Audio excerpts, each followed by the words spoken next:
Welcome, Greek U Nation, to episode number 313 of the Fraternity Foodie Podcast. I'm your host, Mike Ayalon, CEO of Greek University. I'm a speaker and a two-time author. Our second book is called From Letters to Leaders, Redefining New Member Education and Leveraging Belonging to Eliminate Hazing. So go and pick up that book on Amazon today.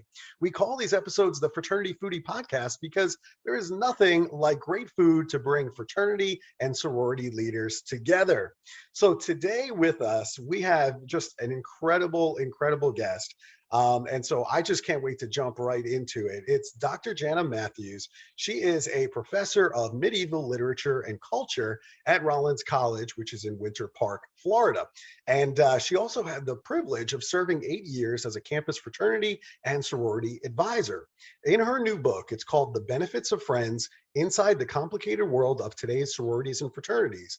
Dr. Mathews combines ethnographic and archival research with economic, social, and cognitive theory to open up new ways of seeing and understanding the role of these single-sex social groups on campus. So here to tell us more about her book is Dr. Jana Mathews. Welcome to the show.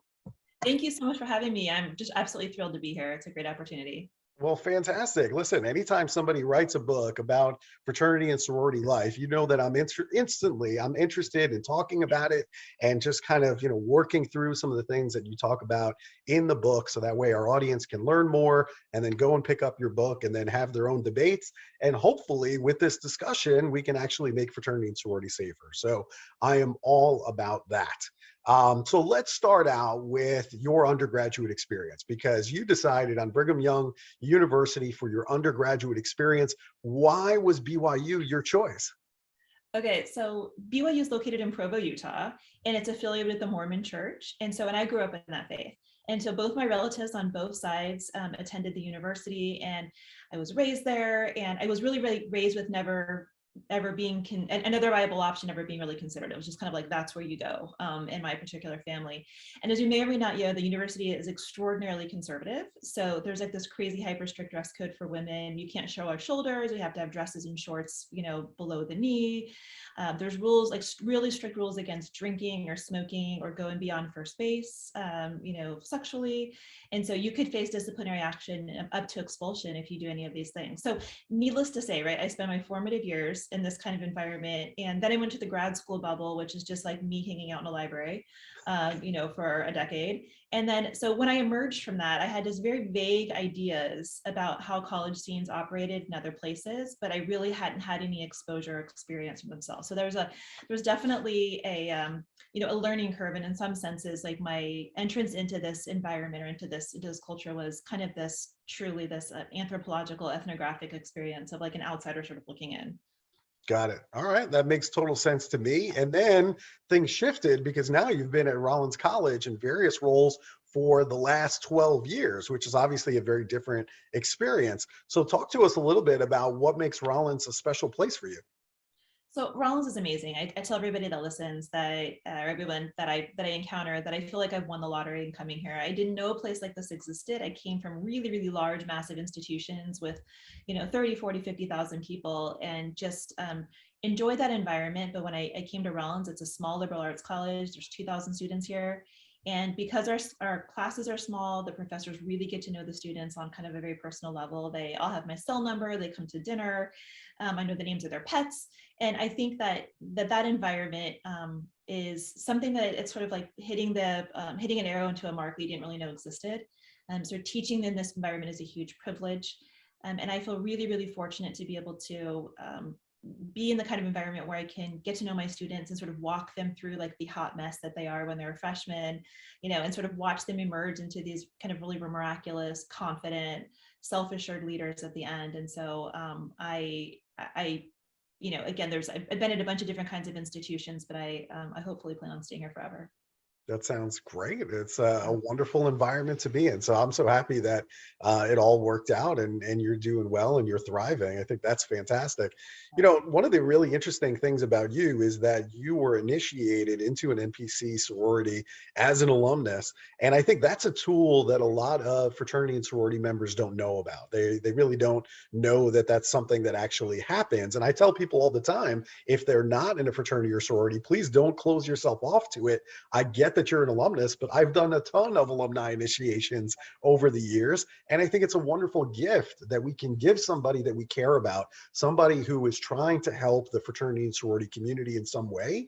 If they were not in a fraternity or sorority as an undergraduate, now's a great time to do it. And I think, you know, as we're starting to think about students working with the administration and kind of, just getting a closer connection between the students and the administration, this is certainly one way to do it, is to actually initiate them into our fraternity and sorority and maybe have more advocates on the administration side. So I think I want to just put that out there because I think a lot of people don't know about it. So in 2011, you were initiated into an NPC sorority. You served as their faculty advisor. So talk to our audience a little bit about how that opportunity came about. Yeah, I would second that first thing about the alumni initiatives. I didn't even know that was a thing that existed. And I really think it's an opportunity, particularly because there's kind of this cultural divide between faculty members and between the fraternity and sorority community. And I can say that I, as one, and you are right in the professoriate too, that you all know we are a special breed. And many of us I kind of grew up and we were nerdy and dorky and some of us went through the Greek life system, but many of us didn't. We were kind of took a different path. And so because of that, we have, as a general body, I'm speaking in generalities here, might have preconceptions about that community and culture that are not always positive. And so, inviting us into those environments helps to dispel the myths. And we are going to be here, we're the sort of the longest standing individuals on campus. And so we can help preserve the reputation, also help reform it. We can be your biggest advocates and allies, but we just need more of an open invitation. But okay, my story is amazing. So I was a first year professor teaching, and I teach medieval literature. And I obviously, was like naive. I came and I had no idea how to really engage my students. I'm teaching a discipline and a subject matter that doesn't exactly sell itself. And so I needed people to attend my classes. And so I noticed the people that were in my classes tended to all be wearing their letters, and they kind of would congregate and group together. And so I'm like, what is this thing, right? I know that you're part of the Greek letter system, but I didn't know much about it. But I did learn that 55% of my student population at that time were members of a Greek letter organization. So I knew that if I wanted to get people into my classes, that I need to figure out and find a point of common connection with them. And so I was in the library one day and I saw a group of students wearing their letters, and I just sat down at the table with them and I'm like, hey, tell me a little bit about what you do and, what's going on. And that conversation, 2-hour conversation, turned into invitation to attend a sorority chapter meeting. And I started attending those chapter meetings just as an observer. And then several months down the road, I was attending all their events and just kind of learning about what was going on. And they extended the invitation to become an alum initiate. And I was like, okay, and ended up at this really amazing experience where I went through recruitment and initiation with my freshman pledge class. So I was a first year professor, went through with a group of first years. I have a big and did a big little reveal, and I took my husband to the formals, and I did all of the things that you would normally do. And it was you can either say it sounds creepy or you can say it sounds awesome. I choose to say it sounds awesome, but it kind of really solidified me as a truly a member of the community who's really interested in learning and growing and trying to help make connections with my students. So it was kind of an amazing experience that I love and totally recommend. Oh, I'm so happy that you shared that story, because that really just kind of, puts a point on why that's important and how we can bridge the divide between the administration and the students when that exists. Just a beautiful, beautiful story. So happy. And I think that helps you to understand what motivates a lot of fraternity and sorority members. If you really, truly understand the ritual, then you understand what motivates them. And then you can basically use that as a hook to say, this is why your actions should be different in that scenario, right? Because we committed to X, Y, and Z. And so now let's look at your actions and let's put on top of all of these values that you committed to at the altar, right? Because I know what you said, because I said them too. Yeah. So let's talk about that. Let's have a discussion about it. Yeah, and after it was a part of that organization for a semester or two, and then they needed a faculty advisor and a chapter advisor, and so I served in that sorority, and then eventually the institution asked me to work with another struggling sorority chapter, and then after that, a few years down the road, they asked me to move over, and I served both as initially as a faculty advisor for a fraternity, and then I eventually served as their CAB, as their chapter advisor, their head chapter advisor. So I worked with the national organization, and that was kind of an incredible experience too, to see both sides of it, to sort of see from the student institutional side about how it works, but also from the organizational side about the decisions that were being made and how what everyone's concerns and issues were. Yeah. Well, talking about concerns and issues, I mean, you attended sorority and fraternity chapter meetings. You went to Greek week competitions, leadership retreats, mixers, formals for 7 years. So talk to us about some of the problems that you saw within the community at that time. Yeah, and I had the opportunity at some point. This was sort of a, I need students to get into my class, and then eventually kind of turned and evolved into a research project. And so part of it was my work at my own institution, and then I also had the opportunity to travel around the country, most in the East Coast, but I interviewed and went and talked with students from over 50 different schools. And so these are things I can not only say happen at my school, but also at others. But first of all, I saw some amazing things happen, just remarkable stories about women who would gather around and support another woman who's struggling or going through family issues. Sat through many fraternity interventions in my office where fraternity men would come with a concern about a brother and want to know how to help them deal with a mental health issue or a drug or alcohol abuse issue. And I mean, that's what it's all about, right? Is sort of being there and being able to intervene in moments of crisis for people at a time when other people might not have access to those resources or be able to do it. And then I also saw kind of all the things that we hear in the news about too. So we saw prescription drug use, and I saw sexual assault and racism and sexism and homophobia and all the rest of it, kind of in and out. So, all the good things, but also all the bad things, which I hope kind of gets reflected in the book too, is that it's a nuanced perspective. I'm not just, it's not an expose. That expose has been written many times before. But it's sort of a deeper dive into of what's happening and trying to understand kind of why some of these issues persist, and we can change them. Mhm. So you talked about sexual assaults, and I'm curious from your perspective. I'm sure you have a window into this hookup culture that's going on within fraternity and sorority life, and I'm wondering, as you think about that, how do we ultimately change the culture to one of getting consent, and also just having healthy relationships?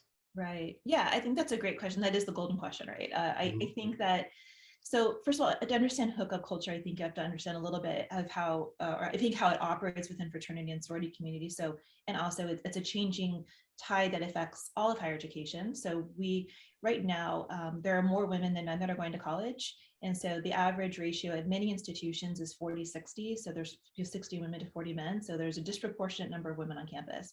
And anytime you have an imbalanced gender, a sex ratio, it means that the individual or the group that is in the minority group kind of get to control the dating script. It's a supply demand issue.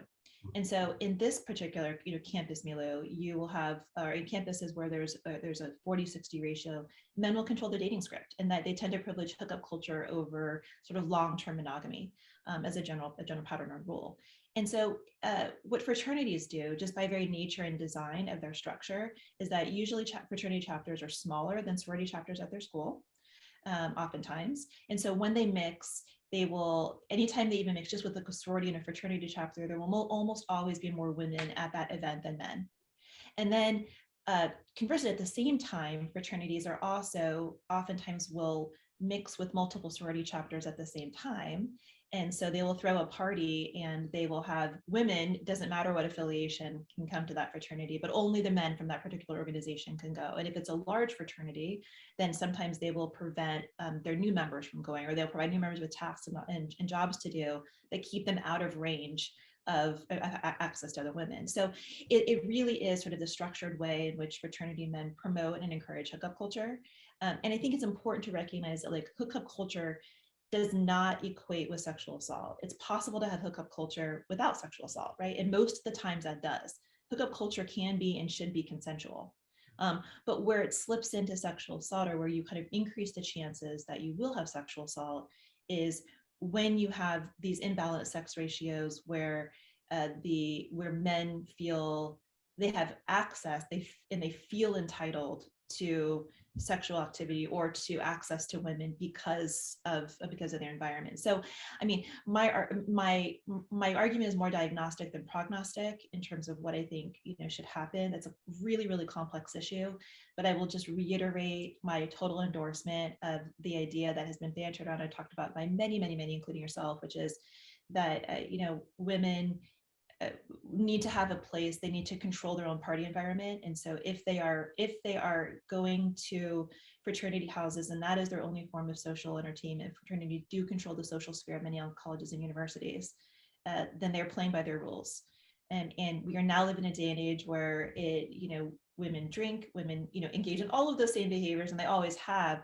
But we need to allow them to control and construct that environment in their own house, right? You tend to take, you are more careful and you're more attentive, and they're less dangerous when you're doing it in your own space. Yeah. So that's kind of anything we need to take seriously what that means. Yeah. Well, thank you for addressing that structure of what the social scene looks like. And you're absolutely right. Today, all the events by rule are at the men's chapter houses. So this by design is a faulty design. And so we have to look at that really, really carefully. And of course, going along with that, the liability insurance premiums is significantly higher for the men, because if somebody, God forbid, slips and falls and falls down the stairs or what have you, it's always at the fraternity house where everybody is drinking, men, women alike. And so so there's issues with that, right? I mean, there's a huge portion of the budget that goes towards liability insurance from the national perspective, and then also from a student's dues perspective. And so that would also shift if now we're having events at both venues, for example. So anyway, so yeah, that's definitely something I think that we have to look at. It's like a hot potato that nobody really wants to handle right now. Fraternities, I mean, we can point to them and say like there's a locus of the problems, but in many senses they're providing a service that it's a hot potato that everyone's passing around, and fraternities are willing to hold it. The institutions don't want to hold it. They don't want to have parties on their campus. They don't want anything to do with it. Sororities don't want to do it. Our houses are too nice, and bars and other places are increasingly kind of like shutting the doors or putting heavy restrictions on it. And so, there's a market there. And we need to take seriously what that market looks like and not try to change the market, but figure out a way to mitigate risk by also maybe distributing risk. Yeah. I mean, all fair points. I mean, obviously, I talk about having safe social events and how we can do that with BYOB and third-party vendors. So, I mean, there are some solutions out there that are creative. And so I think we need to start moving in that direction. And third-party vendors, that if we can get it, again, not everybody is necessarily open to it, but if we can get that, then maybe that's a way that we kind of, hedge our bets and move in a different direction. The other thing that I thought was interesting, I mean, you believe that fraternity and sorority can reinforce insularity and entrench privilege. Talk to us. I mean, how so? Explain that. Yeah, I mean, that's a fairly like deep and weighty issue. And I would say that, first of all, insularity is a good thing in moderation. I mean, insularity is what fraternities and sororities do best. They're really, really good and successful at creating tight bonds. And those bonds are really important for forging long-term lasting relationships that are incredibly powerful. And those bonds in turn serve as the basis for communities, right? Like fraternities and sororities, I believe, teach us how to function in a world and how to build a strong sort of social system. So there's lots of really great things about that. But at the same time, when you take a step back, like insularity is great in the sense that it reinforces and it creates a group of people that think the same, that act the same, that are sort of single-minded, and that it feels comfortable and it's easy and it works for a period of time. But at some point, that belief system comes into conflict with the outside changing forces of the world. And change is it's uncomfortable, it's messy, it's icky, it's yucky. But bringing in different perspectives and different ideas and opening yourself up actually helps the institution to grow. And so what I will say is that the FSL community has an ongoing tension between tradition and change. And so the changes that they're making are slow go, and many times like 10 years or 20 years too late. I mean, we can applaud them for those efforts, but I think that not being afraid to move a little bit, to sort of respond to the changes and respond to the conversations that are happening around the rest of the world. We increasingly have a generation that is mindful of those things and wants those things. And so the practices, behaviors, the attitudes that fraternities and sororities seem to hold culturally are becoming less and less palpable. And I believe that we're reaching the point where they're either going to have to evolve and adapt, or they're going to die in some senses. Mm-hmm. Well, listen, I think the undergraduates are very in tune with what's going on around the world. So, I put full faith and trust in the undergraduates. And let's be honest, I mean, they're the ones that are paying the freight. I mean, they're the ones that are contributing the most in terms of revenue to these organizations. So I think we need to listen to the undergraduates and what it is that they want. The issue that you're seeing is our fraternities and sororities are 100, 150 years old. This is like, turning a yacht. Okay, you can't do it on a dime. It's not a speedboat. This is a yacht, and it takes time to turn these things. And then you have to bring all of the alumni with you. And so the alumni, many times from a different generation, have different thoughts, different views based on their upbringing and and their sense of values and politics and everything else. And so this is kind of that pull and push that we're encountering. And that's why sometimes it does take 10, 20 years in order to evolve. Change doesn't come quickly. Tradition is something that is like so knee deep in fraternities and sororities. So it becomes very hard to do things differently when we've been doing it one way for 100 years or 150 years. Hit the nail on the head, right? It's not just a problem with fraternities and sororities. It's any sort of long-lasting institution or cultural project that has tradition and ritual as key parts of it. I think you hit the nail on the head though with alumni, right? There's a sense of nostalgia for the way things were, and when they return or they think back or they think about funding and supporting and advocating for an organization, it's the organization that they left it as when they were members, not the one that might be the best fit for the current moment. And that can be hard, and that's really challenging. What I will say is I want to give major props out to University of Wyoming's Kappa Kappa Gamma chapter for making history. Right? So as of yesterday, admitted the first transgender woman into organization. And I think that's a moment of tremendous celebration, and really is going to open up some really interesting conversations.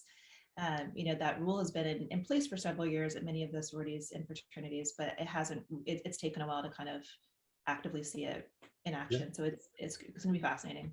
Yeah, I saw that on the news today, posted that. I thought that was a very interesting story. And the change comes through the undergraduates. I mean, if you look at, some of the historically white fraternities, for example, that their foundation, if you look at the old new member manuals, they talk about white Anglo-Saxon Protestant members. I mean, I have the manual. I'll show them to you from the 30s. And eventually the undergraduates just said, you know what? We like this Jewish guy on our campus. I understand that he doesn't fit what, is in the Constitution and bylaws, but you know what? He's got all the values of the fraternity, Jewish or not, or whatever religion he happens to be. And so they started making decisions on an individual chapter level. And then we come to the convention. And then finally, years later, we make the change in the Constitution and bylaws to make this an inclusive organization. So again, there's that lag time that you kind of referred to earlier. I would echo my support and endorsement and adoration for the undergraduate chapters. I did not meet a chapter, even one that was on the outside looking in, was sort of high risk or had problems, that was not doing amazing and wonderful and great things and did not act with good intent. So yeah. I totally hear you. Mm-hmm. Now, the other thing that I saw that was kind of interesting, and you believe that hazing is a form of live action video game warfare. I mean, you got to explain this to me. I mean, I have questions. What did you mean by that? Yeah, so I think that the kind of the premise is that hazing, and I'm thinking about the sort of most violent form, the kind of binge drinking and the gauntlet runs, and an idea of providing pledges with sort of large sums of alcohol, the point and purpose of getting them like really drunk. That's probably like a good case in point. Kind of mimics this, or is designed to mimic the practice of trench warfare, in the sense that the goal is to get the new member, dependent upon the older one, to put them in a condition of helplessness where they lose control of their bodies in some ways, or lose control of their minds, and rely upon older members to help them recover and get better, right? In some senses, to be saved. And that is proven to be like a highly effective mode of social bonding, is this sense of this reverse pattern of like, I am tending to you in your time of crisis and need, and I'm here for you. I've got your back and until a moment of struggle, and I'm like reviving you, and I'm kind of doing this. So that's kind of the sort of cycle. There's value added. And that kind of concept of like what I would call like playing war is a practice that men in particular, women do too, but they've grown up with that through playing video games, I think, with but a crucial difference. And so you can take all sorts of risks online when you know that you have an endless amount of lives. It's just a push of a button to kind of like reset that point. You can put yourself in incredible risk and in danger, put other people's lives in risk and danger, with the assurance that there aren't any real sort of consequences beyond this sort of immediate moment. And I think it's that transferring, or that lack of transferring, of understanding that when you transfer those kinds of risks or those kinds of behaviors to real life, that is a dangerous proposition, and that most of the time it will work out, it will be okay, but sometimes it won't. And so again, like I think that I am one of, when we talk about hazing, I think not all hazing practices are created equal. And part of our trouble with hazing is we haven't really come to a clear definition of what it really means. And so for me, there's a profound difference between asking new members to clean up after a party or take someone to the airport than it is asking them to guzzle a bottle of Jack Daniels, or like dropping them off blindfolded and throwing them in the pool or something, right? Like there's different categories of it. And I think we need to find a way to allow those, this is not controversial, right? But we need to find a way to allow mechanisms where people can feel bonded together and do hard things, and be in positions where they can have those bonding experiences, but just be able to sort of set more clear standards about what is, right, what is sort of hazing versus dangerous hazing versus what is going to be less significant, perhaps. Yeah, I mean, you're referring to the need for new members to get into an organization, but also feeling like they've earned it. There is, fraternities and sororities don't want to freely hand out their letters. They're thinking that the new members aren't going to appreciate it if they don't work hard for it. I would argue that there's a lot of things that are not considered hazing. And by the way, my definition of hazing is, really when we talk about mental or physical abuse. That to me is my definition, and there's a lot of definitions out there. But the point being is that there's a lot of things that we can replace dangerous hazing activity, like forced alcohol consumption that you're talking about, where 82% of hazing deaths are as a result of alcohol poisoning. And that's why it is so deadly. But I mean, even in our book, right, From Letters to Leaders, Redefining New Member Education, there's a whole host of different activities, and you can substitute any hazing that's going on in your chapter with something that is not necessarily easy. It's going to involve work. And a perfect example would be to shadow the exec board members. So that way, and it's not easy to learn how the president or the treasurer does budgeting, for example. Like this is going to involve a lot of work in order to really understand this and be able to substitute for the president or the chapter treasurer, for example. That's not an easy thing to do, but, and there's work involved, but they're going to be better prepared. This actually makes this member better because now they're ready to jump into an exec board position immediately. And so those are the kinds of things that I substitute, so that way it's not quote unquote easy. So I agree with you in the sense that we need to meet the students where they're at, which is that they don't want to freely give away their letters. So what can we do to have replacement activities to take out the dangerous hazing activities and substitute something else in its place where the students feel like they've earned it? Yeah, and I think my struggle is, if I just want to clarify that, is just not that I definitely don't think that I would agree with you that that's sort of the salient definition of hazing, right? But we have varying definitions across the institutions, and we have a lot of really young professionals who are charged with a really big job, and so they're in the spirit of not being able to be empowered to make calls on sort of what is appropriate versus what is inappropriate, what is dangerous, what is physical abuse versus what is non-physical abuse, like anything, right, that requires anyone to do anything becomes sort of subject to that. And I think that's where I start to see, and if you can't come to a definition, or if you can't be flexible and understanding, having a nuanced understanding of that, then it's really, really hard to enforce anything or to have like an honest, serious conversation with someone, with a group. The funny anecdote there is that one of the first years that I was advising the fraternity, it was a high risk chapter. And I kind of made a joke about hazing, and they were like, I said, if hazing is about shared suffering in some sense, right? And suffering it doesn't have to be physical suffering, right? And I'm like, hey, I'm teaching a Maymester class, which is a 4-week intense class. And I said, shared suffering. And so the entire pledge class enrolled in that class. And we took field trips, we did all sorts of things. And I will say it was, now those kids now that the group is, in their mid-20s, and they still talk about that experience, in terms of shared suffering as being this sort of amazing bonding opportunity. And that sounds like hokey and cheesy. And I'm not suggesting that for everybody else, but it serves as sort of a case in point that it is possible to substitute activities, that if the point is being together and doing something collectively and sort of developing inside jokes and having a shared experience of doing this stuff, then there's lots of ways to get there, that we just need to be more creative and intentional, that like turning to the alcohol bottle is just too easy, right? We can do better. We can do better. I agree with you. And I think, for all of our listeners that are interested in this, Aldo Simno came out with some great research recently talking about solidarity in fraternities, and really not showing any correlation whatsoever in terms of hazing and building solidarity in your fraternity. What might be happening is trauma bonding in the pledge class, but that shouldn't be the goal. The goal is chapter unity. And so that's really what I want to shift to, is how can we work together as an organization all years, as opposed to just having trauma bonding for the pledge class. That is the problematic behavior. But yeah, I mean, we can go on for days about, some of these things. I will just say, like, I talked to Aldo last week, and he is an amazing resource and is doing some incredible work, like highly innovative experiments and stuff. So anybody who's interested in talking about him, reach out to him, because he's sort of like on the forefront of really thinking and doing some interesting work in that area. Agreed. And you can check out his website, aldosimino.com, and you can look at some of that latest research on solidarity. I think it's really fascinating stuff. The other thing I wanted to ask you about is you talk about white fraternities and sororities being pipelines to Wall Street and Washington. Talk to us more about that. Yeah, so I think that's one of the main things that the fraternity and sorority community trump, right? We use those marketing and advertising ploys and saying that we have higher GPAs and our graduates go on to do all these more amazing things, we're higher achievers.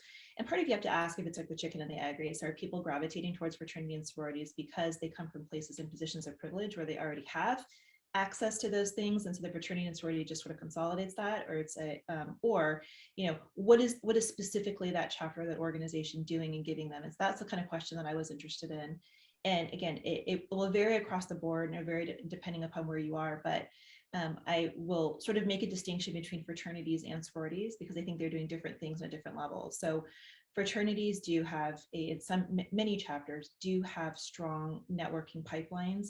Career and life planning and networking is built into many of the constitutions and training of fraternities, and it's defined and clear and central part of the fraternity experience, right? So sororities are getting better at that, but it's still very much in the periphery, and a lot has to do with the expectations and traditional expectations of gender. So networking has always been a sort of expected part of male bonding. You either go and you do a group activity together, and you go to a sporting event, or you do networking. And it's those kinds of two sorts of combined. Women tend to be, and I'm speaking in generalities here, right? But it's a lot more conversation, sharing of emotions and feelings.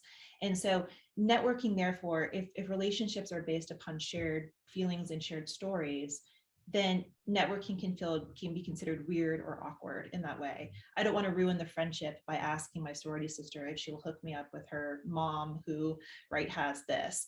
Where fraternities, it's like, you are not my friend unless you, make that connection for me. So it's a cultural issue. It's a long entrenched gender issue, but women, and I think that's the biggest missed opportunity of sororities, is that we need to think like men. If we have larger organizations, if there are more of us in college, if we are higher achieving, if we're graduating at higher rates, the biggest failure I see with sororities is that we are not pushing, kicking the window open, because we have the bodies to do it. And so that is my call of arms to sororities, right? It is low-hanging fruit that is that is easy and that it should be a sort of more ingrained and more central to the sorority experience. Yeah, I And like they that need call to to arms. they need to take a page from fraternities. Fraternities have got that nailed down. Yeah, no, I agree with you. I agree with that call to arms. I mean, I saw that immediately. I started an alumni club in New York City, and we started networking on a monthly basis with fraternity members from all over the country, different chapters. Never met these people. Immediately went into networking mode. How can I help you? How can you help me? I mean, it was like it took 5 seconds, and we were there. I mean, it was Yeah. brilliant. And to me, you know, my organization has 115,000 members. Some of the sororities, I mean, you're talking about 400,000 members. You have the people, you have successful women. I mean, in Yeah. spades. I mean, it's all there for you. You got to figure out how to Yeah. leverage that. One of the things I've just noticed that I will just sort of say in passing about that is that while fraternity membership, like putting your fraternity identification, your letters or whatever, your membership on your CV is something that's actively encouraged and it means something, it signifies leadership. Mhm. And I think there is still a perception in specifically in corporate America that sorority membership signifies that you're sort of dumb and blonde and like care about parties, right? There's sort of this just still a little bit of a stigma. And so what I was noticing is a lot of women who are moving into these powerful circles are deliberately taking the sorority off of their off of their CV in order to appear to be more professional. And when they do that, they are missing an opportunity to sell, to change the perception, and also for networking purposes, because there's times where I've had women who have had interns or people working for them that have been maybe a member of the same organization, and they found out like years down the road. And I'm like, what are we doing here? Yeah. This is, we need to get better. Yeah, I'm with you there. I mean, we're starting to see some progress with Yeah. politicians and things like that. So, I mean, there is some progress. I don't want to say that there's none I in know. that area, but we can definitely do better. And I still remember sitting at the governor's mansion in Arkansas. Governor Mike Beebe happened to be a fraternity brother, and he spoke in front of generals, in front of leaders of business in Arkansas about how prideful he was as a member of the fraternity, and you know that it basically gave him structure in college. And he said in front of 100 of the most influential people in the state that if it wasn't for a fraternity, you know, he would not be standing in front of us that day, because it gave him all the structure that he needed, because when he came in he had none of it, and he admits it. I mean, he freely admits it.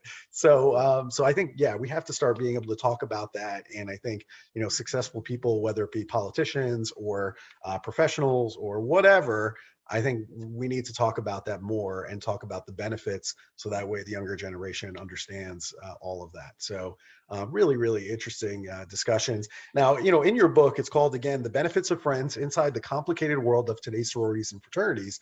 You revealed how some of the sorority women are actually fighting back by banding together and restructuring the campus social scene that we talked about before, so that the sex ratio works in their favor.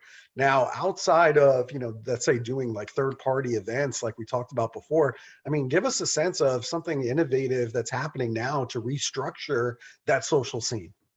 Yeah, so I think if heterosexual women or sorority women are sort of aware of the fact that they're always going to be the numeric majority, and that they are always going to be sort of in competition with each other for a limited supply or free supply of men, then one of the things that we see are groups of women forming sororal teams.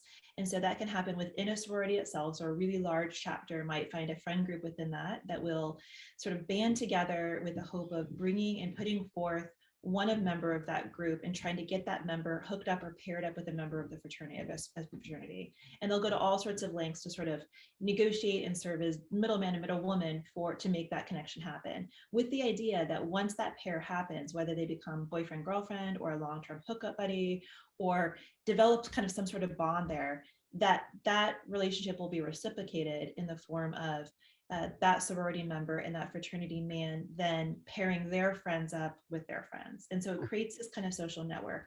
And then I think it also happens, and the way that becomes sort of this insular or women kind of both helping each other also insulates them against other sororities or competing sororities. So you might have one sorority who is sort of fighting for or trying to lay claim to access to men in one organization. Well, if they can gain access to that organization, it also similarly blocks that other sorority out. And so it reduces the number of women that are actually in contention for men and puts like some of them on in limits and some of them off. And so it's this kind of elaborate system that I think is sort of working within friend groups. It works imperfectly. It also creates all sorts of nastiness and pettiness and like sort of infighting that we might see. But it is a defined strategy, I think, to reduce the pool of eligible people and also take their particular candidate and kind of move them forward, right? Move and try to advocate for that one individual. So it's something I've seen a lot on the ground, and it'll be interesting to see what happens moving forward. Yeah, very, very interesting. One last piece that I wanted to ask you about. I mean, in terms of what you have observed within fraternities and sororities, talk to us about how diversity works within white fraternities and sororities. Yeah, so I think diversity, when we talk about diversity within a larger, broader societal context or even a campus context, we're talking usually about a lot of things. We're talking about racial diversity, ethnic diversity, religion, class, cultural, all sorts of things. Within white fraternities and sororities, I think diversity is often defined much, much more narrowly. So for example, diversity, someone will say, I have a very diverse chapter, even though 90% or 95% of the body will be white and wealthy and upper class. And they will say, well, like, we have a member from Oregon. And so we bring people in from all over the country. So, or even if it's more of an insular fraternity or sorority than that, like, well, we're in Georgia. And so we actually have a member from South Georgia. And so like, that's our diversity candidate. And I kind of say that in sort of tongue in cheek, but in reality, I think it is a way of a natural way to kind of make sense of the social community that they've gathered together without really having to do the heavy duty lifting and the work of thinking about it. And if another sort of call I would make to the fraternity and sorority community is that there's been a lot of effort in the past 5 years, specifically in the past 2 to 3 years since Black Lives Matter, to try to recruit people of color, right? And we have diversity chairs popping up right and left. We have all sorts of initiatives and funding and education and resources and all those things. Those things are fine and great, right? In many senses, they imitate and they mimic what colleges and universities are doing. So the critique I will make about fraternities and sororities is also the one I will make about institutions in which they're housed, which is that they are trying to bring people into them and sort of say, like, come into us, right? Like, let's figure out a way to recruit you to our ideas and our values and like our culture. And really, like, shouldn't it be exactly the opposite? Shouldn't we try to change ourselves to adopt the cultures and values of the people that we want to recruit? And that's the heavier work, and that's harder to do, but it's actually going to be what's more successful. So the reason why they're still sort of struggling when there hasn't been a lot of movement in the needle is that what they're doing is they're trying to preserve their sense of exceptionalism. They want their cake and eat it too, and we just can't. We can't. And so, so it's a problem. Yeah, I mean, at predominantly white institutions, I mean, we have to go to diverse organizations and really go to them instead of waiting for them to come to us.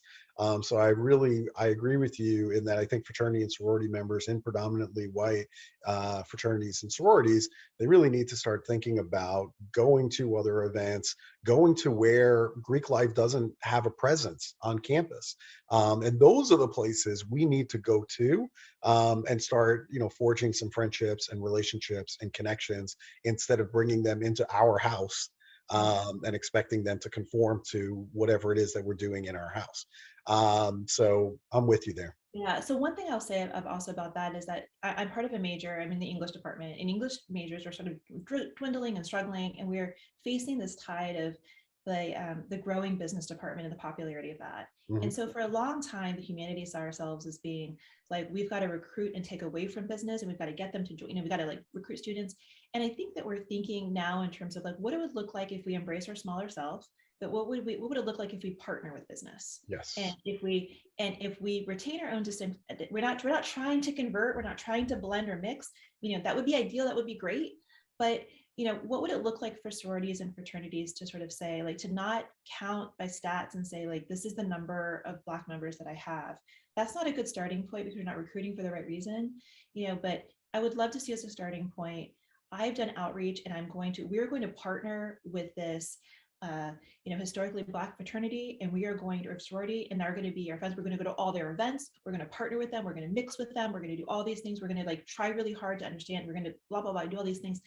And then like interesting things can happen, right? You can really see what it'll be really interesting to see what a community that truly embraces that. That's not to say that anyone should have to give up or that the Black Greek letter organization should have to disband or absorb within them, but that's truly what a community is about. And I think it would solve a lot of this problem that we're having about, this sort of this compulsion to absorb, which I don't.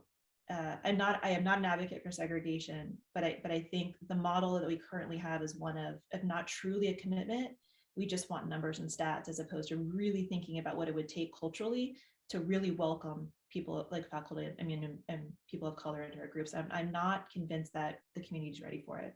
Yeah, well, you explained it better than I did. I agree with you. I think partnership is the way to put it. And then interesting things happen when you partner with other organizations outside of your council, for example. And I just don't see a lot of that. I just don't see a lot of hanging out beyond your own council. Heck, a lot of them don't even hang out with other fraternities and sororities in their own council. But even so, you have all these silos all over campus, and it's like, wait a minute, isn't the goal here to meet more new people and have a bit more connections and have a bigger network? Like, what about the other council? What about NPHC? Like, don't we want those connections too? I think the answer is yes. Yeah, absolutely. And I would actually, I would love for us to think about yes, we only mix when we have to. Yeah. Right. We're forced to by the institution, and we need to get beyond that. Yeah, well, listen, you and I can chat forever, for days, and we'll be talking shop for days. So let me conclude here. I mean, we do love good food here at the Fraternity Foodie Podcast. I know you've listened to a few of our podcasts, and you knew this question was going to be coming. Where do you go for a great meal in Winter Park, Florida? So Winter Park, Florida is right attached to Orlando. And so most of y'all have been here at some point in time. But I think I love a good barbecue. And so the best barbecue in the city is also the cheapest. And it's Four Rivers, which has started locally and now is sort of a staple throughout Florida. So definitely hit up Four Rivers if you're in Orlando area. And you can always reach out to me if you come to visit Orlando, a theme park. We have every sorority and fraternity convention comes to our house. And so, I hope to see you at some of them, but you can definitely reach out to me at janamatthews.com or, on Facebook or Instagram and Twitter, all the rest of it. That is absolutely fantastic. Yeah, you have plenty of restaurants to choose from. You're not going to go hungry in Orlando, that's for sure. All right, so if our listeners want to connect with you, they can go to janamatthews.com. So I will spell that for you. That's JANAMATHEWS. Normally, there's only one T, not two T's. JanaMatthews.com. So I think all of that is fantastic. Go and pick up the book. Again, it's called The Benefits of Friends Inside the Complicated World of Today's Sororities and Fraternities. And Jana will absolutely have some of those difficult conversations. That's why she's on the show, because she's willing to have those difficult conversations. It's not easy. These conversations are just not easy, but I think it's necessary. I think we need to have more of these conversations to figure out the solutions and find a better way forward to ensure that our fraternities and sororities are staying here for another 100 years. That is my hope. That is my goal. And I want it to operate safely for my kids too, because I'm sure they're going to be joining fraternities and sororities as well. So thank you so much for having me. It's a total privilege. Yeah, well, thanks so much for being on the show. And to all of our listeners, if you like this conversation with Jana Matthews, make sure that you like it. Make sure that you share it on social media with others, so that way they can learn more about her work and her book. And we hope to see you on another episode of the Fraternity Foodie Podcast. Thanks so much for joining us. We'll see you next time.